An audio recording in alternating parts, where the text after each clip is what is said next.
কথা হলো হজ। আল্লাহ তাআলা হজ ফরজ করছেন একজন মুমিনের, ইমানদারের উপরে নির্দিষ্ট পরিমাণ, সহজ, একদম অল্প। আল্লাহর ঘরে হজে যাওয়া আসা এবং ফ্যামিলির ওই কয়দিনের খরচ, এই টাকাটা প্রয়োজনের অতিরিক্ত যার কাছে আছে তার উপরেই হজ ফরজ। খুব আহামরি কিছু না, বিশাল কিছু না। 60 বছরে একবার হজ ফরজ, 70 বছরের হায়াতে একবার হজ ফরজ। হাই মুসলমান, 60 বছরে একবার মালিকের ঘর দেখবার জন্য তোমার কয়টা টাকা মিলাইতে পারলা না? এই পর্যন্ত 4 ফুট বিদেশ পাঠাই লাইলা, 3টা মেয়ে বিয়ে দিতে পারলা, বাড়িতে বিল্ডিং করতে পারলা। হাই মুসলমান, এ পর্যন্ত 30 শতক জমি কিনা লাইলা, কিন্তু কোনোদিন মনে পড়ে নাই মালিকের ঘর দেখবে,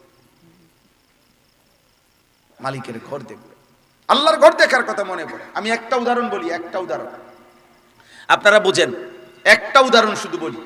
মনে করেন কোনো ব্যক্তির তার যে বসত ভিটা যেখানে সে থাকে, বসত, এই বসত ভিটার অতিরিক্ত খেতে বাইরে তার মনে করেন 10 শতক জায়গা আছে, ধরে নেন আলগা জমি আছে কদ্দুর, 10 শতক সম্পদ।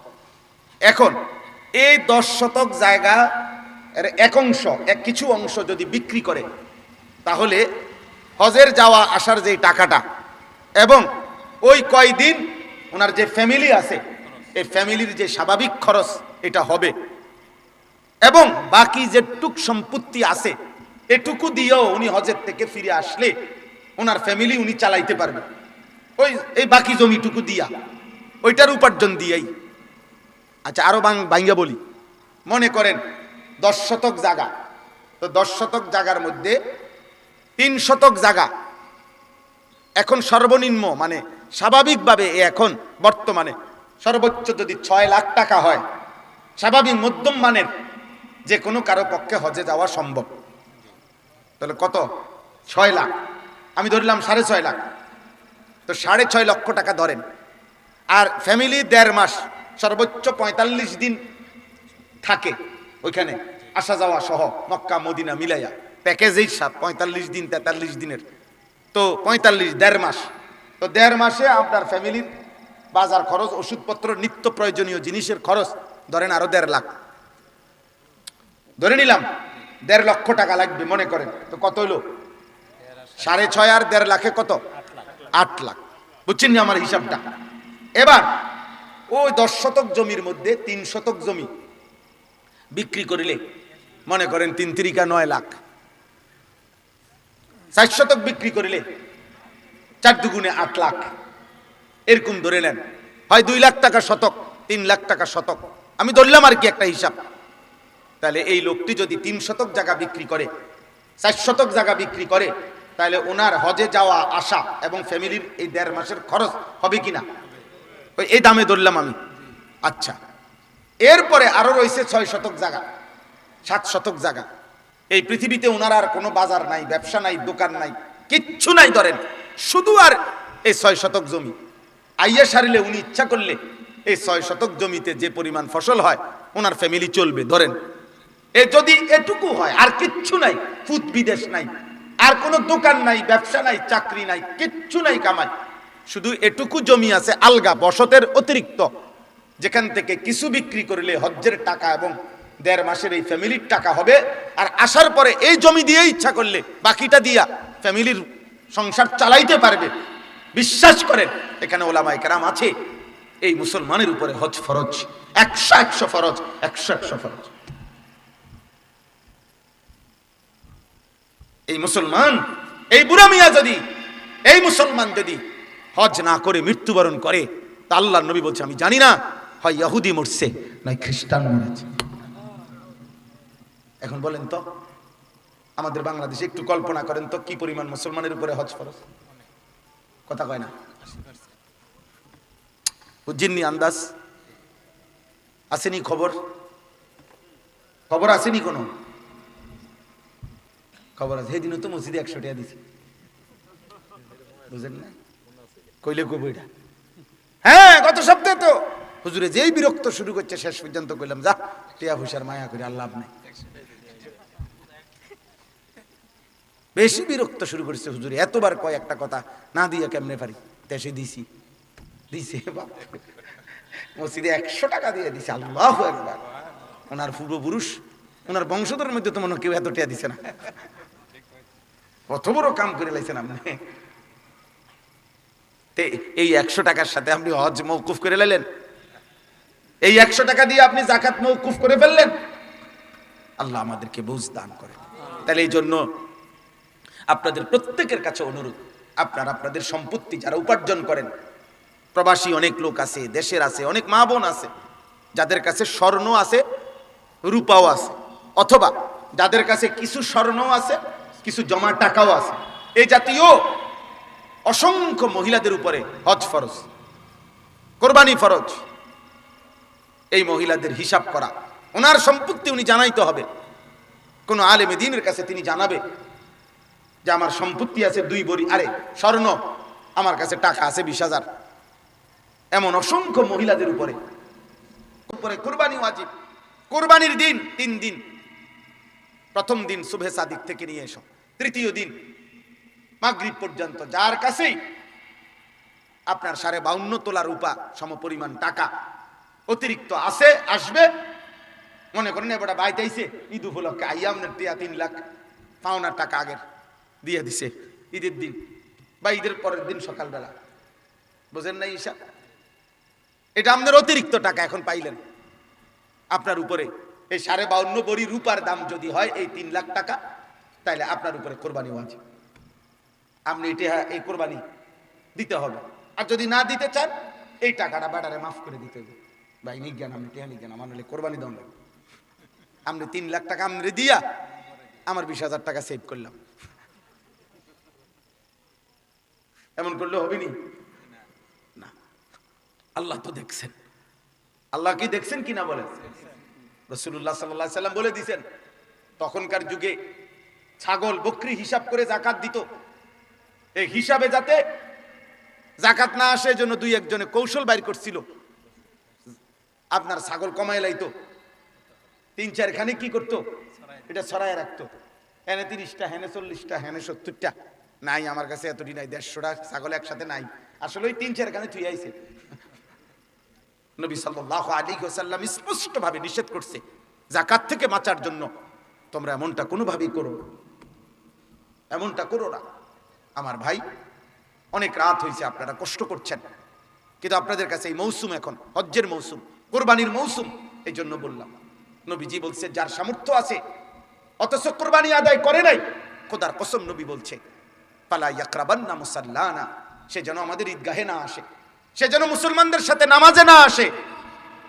তুমি আইসো না, সামর্থ্য ছিল কোরবানি, বাফে ফুতে বিদেশ থেকে টাকা পাঠায়, টাকা 30,000 দিয়ে দিছে, বাইত কোরবানি দিয়েন, বাইত কোরবানি দিয়েন, আব্বার নামে কোরবানি দিছে, মার নামে, তো তোমার কাছে না টাকা আছে, তো তোমার উপরে যে কোরবানি ওয়াজিব সেটা কই? বলবে যে বাড়িতে না টাকা দিছি, তো বাড়ির যে টাকা দিছে সেটা তো তুমি সারা বছরই বাড়িতে টাকা দাও, বছরে অন্য সময় সে টাকা দেয় না, কথা বলেন না? তো তো বাবা মারে তো তুমি টাকা দিছো, তো তোমার নিজের হুকুম কই, তোমার ওয়াজিব আদায় হলো কই?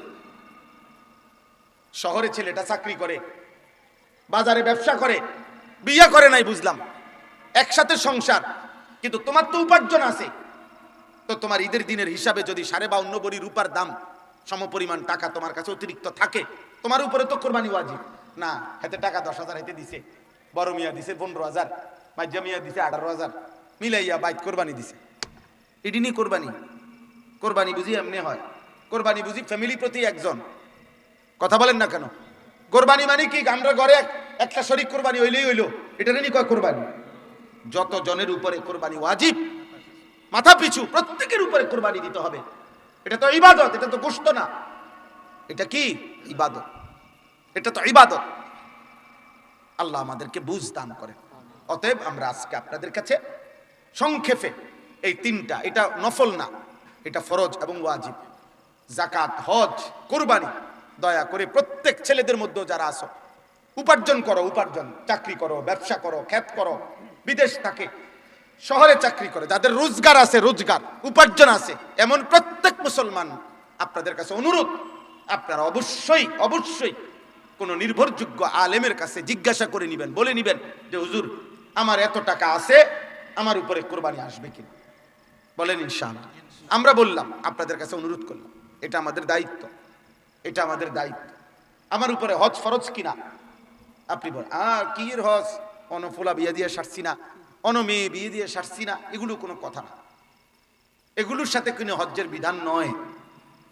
হজ আল্লাহর পক্ষ থেকে ফরজ ইবাদত।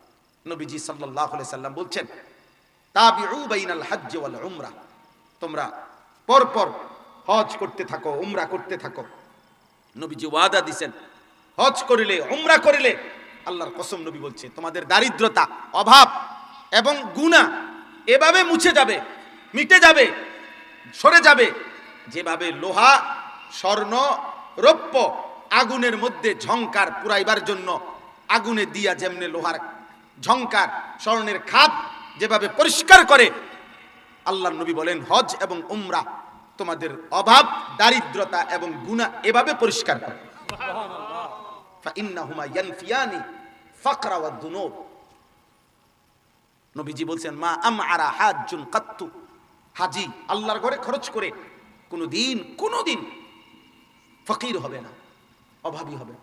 এই পৃথিবীতে কোনোদিন এমন ঘটনা ঘটে নাই, দোকান করে মাইর খায়, ব্যবসা করে মাইর খাইছে, বিদেশ গিয়া মাইর খাইছে, গাড়ি কিনা মাইর খাইছে, কিন্তু হজ করে আল্লাহর ঘরে খরচ করে, আল্লাহর কসম, আল্লাহ নবীর ওয়াদা, এমন কেউ পৃথিবীতে বলতে পারবে না যে আমার তো টাকা পয়সা ছিল কিন্তু আজ আমি পথের ফকির হয়ে গেছি হজ কইরা, আল্লাহর ঘরে খরচ করতে গিয়ে আজ আমি ফকির, এমন কোন কথা পৃথিবীর কেউ বলতে পারে নাই, পারবেও না। এটা নবীজির ওয়াদা, এটা নবীজির কি? নবী সাল্লাল্লাহু আলাইহি ওয়াসাল্লাম বলছেন, কোরআনে আল্লাহ বলছেন, বিয়ে করো মোমেন, তুমি অভাবী, আল্লাহ তাআলা বলছেন আমি ওয়াদা দিলাম বিবাহের বরকতে আমি তোমারে ধনী বানায় দেব। জিনা করো না, জিনাতে জীবন যাবে। অশ্লীল নারী দেখো না, অসভ্য নোংরা ছবি দেখো না, হালাল পবিত্র বিয়ের অপেক্ষা করো, আল্লাহ তাআলা তোমারে ধনী বানায় দিবে, আল্লাহ ধনী বানায় দিবে। ইন ইয়াকুনু ফুকারা ফাসাউফা ইউগনিহিমুল্লাহু মিন ফাদলি, সূরা নূরের আয়াত। অনেক যুবক ছেলে খুশি হইছো না, তো খুশি হলে তো ভালো, আমিও চাই, কিন্তু তুমি তো হালাল বিবাহের অপেক্ষা করো। তুমি কুত্তার মতো নারী দেখো কেন? তুমি জানোয়ারের মতো মোবাইলের উলঙ্গ ছবি দেখো কেন? তোমার মা নাই, তোমার বোন নাই, তোমার খালা নাই, তোমার ফুফু নাই? এজন্য পৃথিবীর সবচেয়ে নিকৃষ্ট চরিত্রহীন, সবচেয়ে বেশি দুশ্চরিত্র, একেবারে সর্বনিকৃষ্ট হাইওয়ান, জন্তু, জানোয়ার ওই মানুষ যে মানুষ নারীর অস্থির ছবি দেখে, নারীর সাথে হারাম সম্পর্ক করে, ও বেশি খারাপ। ওইটা একেবারে পচা, এটা একেবারে নিকৃষ্ট, এটা একেবারে নিকৃষ্ট। এটা কোনোভাবেই এটা কোনো মানুষের জাতে না, কোনোভাবেই। তুমি ফিরো আব্বা, এই চেহারা তোমাদের অনেক ছেলের চেহারা বোঝা যায় আব্বা, আমার যদি বলো আমি বলতে পারবো। মোবাইল তোমার ঘরে নষ্ট করে দিছে, নারীর ছবি তোমাদেরকে নষ্ট করে দিছে, আল্লাহ বুলাই দিছে। একটা সেজদা দিত কোনোদিন কদ্দুর বিবেকে কেউ মনেও করায় না। এই অস্থিলতা, এই বেহায়াপনা, আল্লাহ আমাদেরকে হেফাজত করেন। চলেন, আমার কথা শেষ। আমরা ফিকির করি, এই কোরআনুল কারীম আল্লাহ তাআলা এখানে বলছেন, নবীকে আল্লাহ, ইব্রাহিমকে আল্লাহ বলছেন, আল্লাহ তাআলা বলছেন আপনি আমার পক্ষ থেকে হজ্জের ঘোষণা দেন। ইব্রাহিম আলাইহিস সালাম বলছে, আল্লাহ আমি ঘোষণা দিলে কয়জনে শুনবে? আল্লাহ বলছেন, ওয়াদা দিছেন এখানে, বন্ধু আপনি ঘোষণা দিয়ে রাখেন, আমি কিয়ামত পর্যন্ত আমার ঘরে কারা কারা আসবে আমি নিয়ে আসবো, আমি নিয়ে। এটা তৌফিক, এটা আল্লাহর মহব্বতের ব্যাপার, আল্লাহর পছন্দের ব্যাপার। বাবা হজে যায় সে, মালিক নিজের হাতে পছন্দ করে যাকে, আল্লাহর ঘরে সে যায়। আল্লাহ সেদিন বলছে, প্রথম দিন ইব্রাহিমকে বলছে, ইব্রাহিম নাদি ওয়া আলাইয়াল বালাগ, আজ তুমি ডাক দাও, কিয়ামত পর্যন্ত পৌঁছাবো আমি পৌঁছাবো। আমার ঘরে কে কে যাবে? এক মুমিনের স্বপ্ন যুবক, কক্সবাজার না, বান্দরবন না, এক মুমিনের স্বপ্ন কাবা, এক মুমিনের স্বপ্ন মদিনা, এক ইমানদারের হৃদয়ের স্বপ্ন থাকবে আমি আমার মালিকের ঘর দেখব কোন দিন, আমি আমার রবের ঘর দেখব কোন দিন। এখানে আছে লিয়াশহাদু মানাফিআ লাহুম। আল্লাহ বলছে বন্ধু কেউ যদি বলে হজে আসবো, কেন কেন যাব আল্লাহর ঘরে, আল্লাহ বলেন ওরে বলেন আসতে, ও নিজে আইসা দেখুক, আমি তারে নিজে দেখাবো, আমি আল্লাহ দেখাবো ওকে আমার ঘরে আসলে মজা কেমন, আমার ঘরের চারদিকে ঘুরলে মজা কেমন, আমি দেখাবো ওরে। লিয়াশহাদু মানাফিআ লাহুম, তার কল্যাণ সে আইসা দেখুক, আমি বলবো না, আমি দেখাবো, আমি আল্লাহ নিজে দেখাবো। এই জন্য আমরা সব সময় বলি, আমার শায়েখ আল্লামা মুফতি মুশতাকুর নবী সাহেব হুজুর সব সময় বলে যে যদি বলো কাবা দেখতে কেমন, আল্লাহ বলে আইসা দেখো। যদি বলে সাফা মারওয়ায় দৌড়তে কেমন, আল্লাহ বলে আইসা দেখো। যদি বলেন হাজরে আসওয়াদ দেখতে কেমন, আল্লাহ বলে আইসা দেখো। যদি বলে মাকাম ইব্রাহিম কেমন, আল্লাহ বলে বান্দায় আইসা দেখো। সাফা মারওয়া মিনা কেমন, মুজদালিফা কেমন, আরাফা কেমন, হজের এক এক রাত কেমন, এক এক দিন কেমন, আল্লাহর ঘরের এক এক ঘন্টা কেমন, আল্লাহ বলে বান্দা তুমি আসো, আমি তোমার আসলেই দেখাবো। এই জন্য তোমরা সবাই নিয়ত করে, জোয়ান ভাই তোমরাও নিয়ত, 1000 টাকা আলাদা করে নিয়ত করো, আমি আল্লাহর ঘরে যাব, আল্লাহর ঘরে যাব। আমরা হযরত মাওলানা আবু তাহের মিসবাহ সাহেব হযরতের হজ্জে যে বছর গেছে, ওনার কিতাবের মধ্যে আছে বাইতুল্লাহর মুসাফির, এক বাচ্চা, ছোট্ট বাচ্চা আল্লাহর ঘরে যাইতেছে, উনি ওনারে 2টা চকলেট হুজুরের হাতে দিয়া বলছে তুমি আল্লাহর ঘরে যাচ্ছ, আমার পক্ষ থেকে আল্লাহকে দিও। এই 2টা চকলেট বলছে কয় যে আল্লাহরে দিও, তুমি আল্লাহর কাছে না যাচ্ছ, আল্লাহকে দিও। এটা হযরত মাওলানা আবু তাহের মিসবাহ সাহেব বলেন আমি এই 2টা চকলেট নিয়ে গেছিলাম মক্কায় আল্লাহর ঘরের কাছে, আর মনে মনে ভাবতেছিলাম আমার এই বাচ্চার আমানত আল্লাহকে দিতে বলছে, আমি কেমনে দিব, আমি কি করব এটা। তখন তিনি বলেন আমার একটা হাদিস মনে পড়ছে, আল্লাহ পাক হাদিসে কুদসিতে বলছে আমার কোনো ক্ষুধার্ত বান্দাকে যদি তুমি খাওয়াইতে, সেটা আমাকেই খাওয়ানো হইতো। তখন আমি সেই 2টা চকলেট একটা ফকির, একটা অভাবী মানুষ যে হাত পাচ্ছে, তার বাচ্চাটার হাতে তুলে দিছি,